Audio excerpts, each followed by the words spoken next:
Hello friends, तर आज म्हटलं कोबीचे भजे बनवते तर तुमच्यासोबत रेसिपी शेअर करून देऊया, जेणेकरून मी तर खातेच आहे, ते तुम्हीही बनवून खाणार. तर कांदा भजीला ऑप्शन म्हणून जर काही बनवायचं असेल ना, तर कोबीचे भजे इज द बेस्ट ऑप्शन. कारण की कोबीचे भजे इतके छान होतात ना, का कांदा भजीला पण मागे धावू देतील. तर ही रेसिपी तुम्ही नक्की ट्राय करा. काय करणार आहात, तर पहिले कोबी मस्त कापून घेणार आहात पातळ पातळ, आणि तो हाताने चांगला चुरून घेणार आहात. त्याच्यानंतर मिरची, लसूण आणि ओवा एवढ्यासाठी की जिभेचे लाड पण पुरवले गेले पाहिजे आणि पोटही खराब नाही झालं पाहिजे. तर त्याच्यानंतर काय करायचं आहे की जे आपण वाटण केलेलं आहे ना, ते पहिले कोबीला व्यवस्थित लावून आणि चुरून घ्या. त्याच्यानंतर मग डाळीचं पीठ आणि मक्याचं पीठ म्हणजेच कॉर्नफ्लावर. तर कॉर्नफ्लावर घालायला विसरू नका, कारण की कॉर्नफ्लावरमुळे जे आहे ना, कांदा भजी असो किंवा कोबीचे भजी असो, ते थोडेसे कुरकुरीत होतात आणि क्रिस्पी आणि कुरकुरीत झाले तरच भजी चांगली लागतात.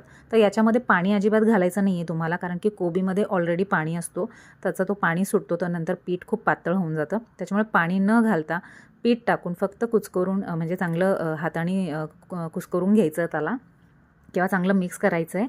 आणि एक 10 ते 15 मिनटं, जर तुम्ही 20 मिनटं ठेवत असाल तर अतिउत्तम, पण 10 ते 15 मिनटं ॲटलीस्ट तुम्ही हे जे सारण आहे आपण जे केलेलं आहे ते झाकून ठेवणार आहात.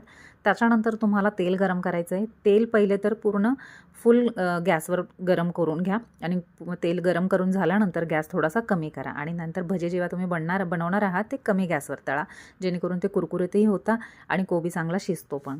त्याच्यानंतर आपण असे छोटे छोटे जे आहेत ना गोळे करून आणि ते कोबीचे टाकून घेऊया, जसं कांदा भजी करतो आपण तसंच.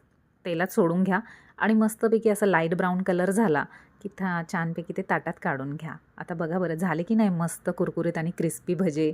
आणि हे खाणार कशासोबत, तर तुम्हाला असं नुसतं सॉससोबत खावंसं वाटलं तरी पण खाऊ शकतात, किंवा जर पोटभर खायचं असेल तर मस्तपैकी पाव मागवा, त्याच्यावर थोडंसं मेयोनीज टाका, टोमॅटो सॉस टाका आणि त्याच्यामध्ये भजे टाकून आणि खा. खरंच सांगते, खूप टेस्टी आणि मस्त होतात हे भजे.